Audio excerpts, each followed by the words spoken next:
बिस्मिल्लाहिर्रहमानिर्रहीम। अस्सलाम वालेकुम नाज़रीन, उम्मीद और दुआ करता हूँ कि आप लोग जहाँ जहाँ पर होंगे खैर आफियत से होंगे। नाज़रीन, जब 9 मई के कुछ लोगों को मिलिट्री कोर्ट से ट्रायल के बाद सजाएं सुनाई गई थी तो उसके ऊपर पूरी दुनिया ने बहुत शोर मचाया था। अमेरिका ने, बरतानिया ने और स्पेशली ईयू ने, यूरोपियन यूनियन ने बहुत सारे खतूत लिखे थे हुकूमत पाकिस्तान को कि ये GSP प्लस स्टेटस जो है उसकी जो कवानीन है या उसमें मुआहदे में जो जो चीज़ें तय पाई हैं उनकी आप खिलाफ वर्जी कर रहे हैं। सिविलियंस को आप मिलिट्री कोर्ट्स में ट्रायल नहीं कर सकते।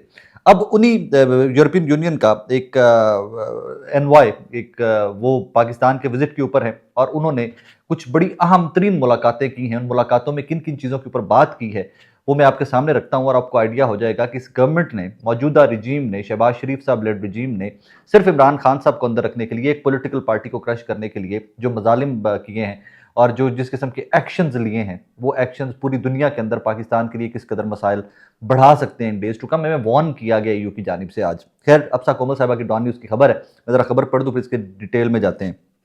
Don't take GSP plus for granted, warns EU envoy. The European Union has warned Pakistan not to take its GSP plus status for granted. Olof Skoog, the EU Special Representative for Human Rights, who is currently on a week-long visit to Pakistan, has also urged the government not to use military courts to pursue cases against citizens and opposed recent moves to restrict freedom of expression.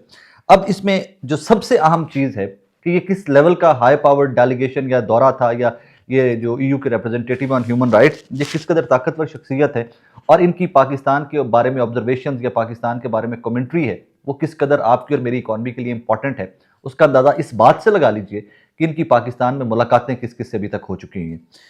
Mr. Skoog said that the next round of the GSP scheme hinges upon the what Pakistan does in the terms of complying with the various international obligations they have made, adding that it cannot be taken for granted that GSP Plus will be there for the next round. So far, the EU official has met Deputy PM Ishaq Dar, Chief Army Staff General Asim Munir, Chief Justice of Pakistan Yahya Afridi, Law and Commerce Ministers, other officials, as well as civil society, media and human right defenders. अब जनाब इनकी मुलाकातें किन किन से हो चुकी हैं अभी तक? ये EU रिप्रेजेंटेटिव जो हैं ओलोफ स्कूग, इनकी मुलाकातें अभी तक डिप्टी प्राइम मिनिस्टर जनाब इसाक डार से हो चुकी हैं, आसिम मुनीर साहब से हो चुकी हैं, आर्मी चीफ से हो चुकी हैं, जनरल वो chief army staff Asim Munir साहब से हो चुकी हैं, या अफरीदी साहब से हो चुकी हुई हैं। उसके बाद सिविल सोसाइटी, सहाफ़ियों से इन तमाम लोगों की मुलाकातें हो चुकी हुई हैं। अब ये वापस जाएंगे, ये पाकिस्तान के अंदर जो कुछ हो रहा है, ये तमाम ऑब्जर्वेशन जो सिविल सोसाइटी से, सहाफ़ियों से उन्होंने इकट्ठी की हैं वो EU को बताएंगे और फिर EU आपके और मेरे जो मई के अंदर ही नेक्स्ट सिटिंग है ऑन GSP प्लस स्टेटस, उसकी किस्मत का फैसला करेगा। अब दो तीन चीज़ें, एक तो ये रिप्रेजेंटेटिव पाकिस्तान के अंदर मौजूद हैं और ये EU representative on human rights, इंसानी हकूक़ के ऊपर ये रिप्रेजेंटेटिव हैं, ये पाकिस्तान के अंदर मौजूद हैं, दौरे पर हैं। तो उधर से हमारा जो सेनेट असेंबली और हमारे सदर साहब जो हैं वो ठोकते हैं पीका एक्ट तरामीम के ऊपर सिग्नेचर, वहाँ से वो बिल पास होता है। जिस तरह वो विदाउट एनी बहस, विदाउट जो स्टेक होल्डर्स हैं उनको ऑन बोर्ड लिए हुए आज़ादी इज़हार राय का जिस तरह गला घोंटा जा रहा है, तो उस तरह जनाब वो बिल पास हो जाता है और ये दौरा कर रहा है इस टाइम के ऊपर ये रिप्रेजेंटेटिव EU का, ही इज़ इन पाकिस्तान, वो एक विटनेस कर रहा है सब कुछ। सो ही मीट्स, ये जाते हैं जनाब, साफियों से मिलते हैं, सिविल सोसाइटी के लोगों से मिलते हैं, उन तंजीमों से मिलते हैं जो ह्यूमन राइट्स के लिए काम करती हैं। उन्होंने ये तमाम तफसीलात उठाकर इनके सामने रख दी। अब यहाँ पर सबसे अलार्मिंग चीज़ जो है वो थोड़ा उसके ऊपर बात करते हैं। मुझे कोई एतराज़ नहीं, जब डेमोक्रेसीज़ के अंदर जहाँ जहाँ जमहूरियतें हैं वहाँ पर हुकूमत भी है, वहाँ पर अपोजिशन भी है, अपोजिशन को कॉर्नर भी किया जाता है, हुकूमतें अपने टैक्टिक्स भी यूज़ करती हैं, लेकिन मुहज़्ज़म मुल्कों के अंदर तो स्ट्रैटेजी होती है, परफॉर्मेंस होती है, अपनी परफॉर्मेंस दिखाकर अवाम को अपने साथ राग़िब किया जाता है, ना कि अगले को दबाकर और उनके लोगों के ट्रायल्स मिलिट्री कोर्ट्स में करके और पीका एक्ट में तरमीम करके। ऐसे नहीं होता। अब हो क्या सकता है, that is the bigger question या बिगर पिक्चर। ये पहली दफ़ा इतनी सख्त स्टेटमेंट आई है कि भाई हमें फॉर ग्रांटेड मत लीजिए EU को, कि हमने अगर आपको अपनी मंडियों में एक्सेस दी हुई है, आपकी मसनूआत हमारी मंडियों में आ रही हैं, तो इसको इतना फॉर ग्रांटेड मत लीजिए। EU से नाज़रीन हमें बहुत ज़्यादा रेवेन्यू आता है, हमारी एक्सपोर्ट्स, टेक्सटाइल की एक्सपोर्ट्स और बाकी लेदर एक्सपोर्ट्स, ये वो जो गुड्स हम एक्सपोर्ट करते हैं, हमें बहुत वहाँ से पैसे आते हैं। अब हमारे पास तिजारत या एक्सपोर्ट्स पहले ही बहुत लिमिटेड हैं, हम बहुत कम ममालिक हैं जिनके साथ हमारा EU एक बड़ी मंडी है। सो हमारे वैसे भी दुनिया में बहुत कम ममालिक हैं जहाँ पर हमारा तिजारत का हुजम कुछ बढ़ रहा हो या हमें जहाँ तिजारत में कुछ आसानियाँ हो, तो GSP प्लस स्टेटस बहुत बड़ी आसानी है पाकिस्तान के लिए। अगर हम ये तमाम तीन चार चीज़ें इसके अंदर मैं आपके वो सामने रख देता हूँ कि जो प्रॉब्लम्स हैं जिसके ऊपर EU बहुत शोर मचाता है, वो है जनाब फ्रीडम ऑफ एक्सप्रेशन, जो अंडर डिस्कशन इन्होंने पाकिस्तान के अंदर भी जो अंडर डिस्कशन आई हैं स्कूप की चीज़ें यहाँ पर EU रिप्रेजेंटेटिव की with Pakistani officials, freedom of expression, labour rights, death penalty and people lingering in jail with no trial and sentencing. अब 9th में के कितने लोग हैं जिनके अभी तक जेल ट्रायल स्टार्ट नहीं हुए थे, जो भी रिसेंट स्टार्ट हुए हैं, और कब तक वो जेलों में सटते रहे, ये तमाम चीज़ें इन लोगों ने डिस्कस की हैं पाकिस्तानी हुकूमत के ऑफिशियल्स के साथ। ये किस कदर alarming situation I can not tell you. ये सुबह सुबह हिला के रख दिया होगा, ये जो खबर है ना आज अब्सा कोमल साहिबा की, इसने गवर्नमेंट के 14 तबक रोशन कर दिए होंगे। खैर गवर्नमेंट के 14 तबक पहले ही रोशन हुए होंगे, क्योंकि मुलाकातों के अंदर ये सारे कंसर्न्स वो रख चुके हैं हुकूमत के सामने। मुझे आपको पाकिस्तानियों को इस खबर का आज पता चल रहा है कि जनाब गवर्नमेंट के साथ ये भी हो रहा है। अब इसमें एक और एंगल भी ऐड कर लीजिए। डोनाल्ड ट्रंप की हुकूमत से पहले, डोनाल्ड ट्रंप की जब से हुकूमत बनी है अमेरिका के अंदर, पाकिस्तानी हुकूमत इंगेज करने की, उनके साथ मामला तय करने की, मामला ठीक करने की आगे की प्लानिंग कर रही है। और हमने देखा कि रिसेंटली कुछ अमरीकी कारोबारी शख्सियात भी पाकिस्तान आई हुई थी और उनको कितना बड़ा वो बनाकर पेश किया गया कि वो पता नहीं क्या क्या कर देंगे आके, और पाकिस्तान में दूध और शहद की नहरें बहना स्टार्ट हो गई हैं। लेकिन इंप्रेशन सिर्फ एक दिया गया कि वो डोनाल्ड ट्रंप के बेटे के बड़ी हैं। डोनाल्ड ट्रंप का बेटा भी शिकार खेलता है, तो उसके बीच साहब जो हैं जेंट्री बीच, ये भी शिकार खेलते हैं, ये डोनाल्ड ट्रंप के बहुत करीबी हैं, ये उस खानदान के बहुत करीबी हैं। हो now I have nothing to do with that, my concern is my country, मेरा मुल्क। अब इस सारे सिनेरियो के अंदर आप अपनी कमजोरियां देखिए कि हम कहां कहां पर कितने कमजोर हैं, कि हमें किस किस किस्म का लोगों को एलिवेट करना पड़ रहा है, टीवी पर लाकर दिखाना पड़ रहा है कि पाकिस्तानियों परेशान नहीं होना, डोनाल्ड ट्रंप के साथ हमारे मामला जेंट्री बीच स्टार्ट कर देगा।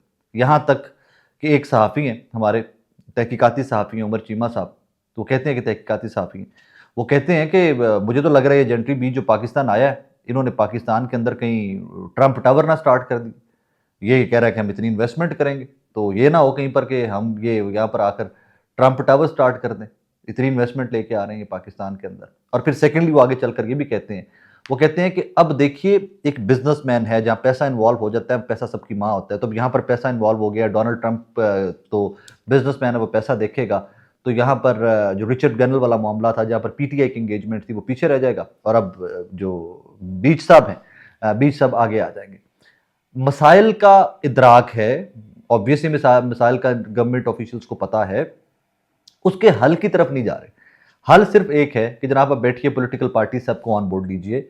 स्टैब्लिशमेंट, मेरी तमाम तर मुखालफत के बावजूद बदकिस्मती की बात यह है कि पाकिस्तान की स्टेक होल्डर तो है, स्टैब्लिशमेंट को भी ऑन बोर्ड लीजिए, बिठाइए सबको और कहिए कि यार आगे क्या करना है। इसके ऊपर मैं जाते जाते एक जुमला ज़रूर कहना चाहूँगा। साद रसूल साहब हैं, एक बहुत काबिल वकील हैं, बहुत नौजवान, और इतनी कम उम्र के अंदर इतना अल्लाह पाक ने इज़्ज़त देना अपने प्रोफेशन के अंदर। साद इज़ वन ऑफ देम। साद रसूल साहब ने एक जुमला कहा कि, और वो जुमला मुझे हमेशा याद रहेगा। एक दिन किसी मीटिंग में बैठे हुए ही सेड दिस पहुंचा है कि जो बार बार कहते हैं ना लोग, नया पाकिस्तान नया पाकिस्तान, तो नया पाकिस्तान यही है कि ये वो तब्दीलियां हमारे माशरे के अंदर रुनवा हो चुकी हैं जो अनडू नहीं की जा सकती, जो रिवर्स नहीं की जा सकती। अब हर बंदा सवाल पूछता है, बच्चा बच्चा सवाल पूछता है, और सबसे बड़ी चीज़ कि अब वो वक्त आन पहुंचा है कि रियासत पाकिस्तान को, फौज को, जुडिशरी को, सियासतदानों को, तमाम पॉलिटिकल पार्टीज को अवाम पाकिस्तान के साथ बैठकर रीनिगोशिएट करना पड़ेगा। दोबारा से एक मुआहदा बनाना पड़ेगा अपने अवाम के साथ कि पहले अगर 4 रुपये, अगर 40 पैसे अवाम के लिए थे और 60 पैसे जो थे 1 रुपये में से वो इस पूरे मुल्क के लिए, निज़ाम चलाने के लिए थे, तो अब उसको रीनिगोशिएट करना पड़ेगा। अब 60 पैसे अवाम के होंगे, मे बी 70 पैसे अब अवाम के होंगे, और 30 पैसे 1 रुपये में से वो जुडिशरी के, फ़ौज के, सियासतदानों के, इनके सारे वो फंक्शनरीज के लिए होंगे। सो दिस इज़ टाइम कि अपना कॉन्ट्रैक्ट जो है अवाम पाकिस्तान का और निज़ाम पाकिस्तान का, इसको रीनिगोशिएट करना पड़ेगा। ये तारीखी कलमात हैं साद रसूल के। इन डेज़ टू कम आप देखिएगा कि ये किस तरह, जिस तरह एज ए सेड, इसी तरह चीज़ें होती चली जाएंगी। मेरे लिए अलार्मिंग चीज़ें होती हैं कि जब मैं इस तरह की EU प्लस और इस तरह की GSP प्लस के ऊपर EU की कमेंट्री, इनके खदशात, human rights violation, labour rights violation, military courts, freedom of expression, जब मैं इन सब चीज़ों के ऊपर पढ़ता हूँ कोई खबर, तो मुझे परेशानी ये नहीं होती कि PTI, PMLN, Peoples Party, no, they are not my concern, my concern is my country. ये 25 करोड़ का मुल्क है, इनकी गलत पॉलिसियाँ किसी भी सियासी जमात की, जिस तरह भी शहबाज लेड गवर्नमेंट है, जिस तरह भी आई है यार, इसके वो हमेशा फॉर्म 45, 47 और the question mark is still there.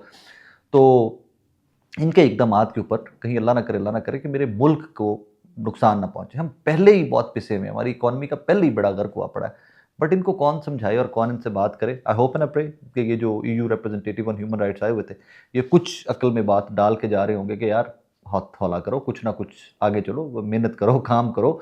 सिर्फ इमरान खान को जेल में रखना पर्पस नहीं है। तुम लोग एक 25 करोड़ का मुल्क हो, पॉपुलेशन है 25 करोड़, तुम एक बड़ी मईशत बन सकते हो अगर मेहनत करो तो। लेकिन पता नहीं मेहनत केड़े पास हुई केड़े पास नहीं। बहरहाल अपना बहुत सारा ख्याल रखिएगा, दुआ में याद रखिएगा। अल्लाह हाफिज़।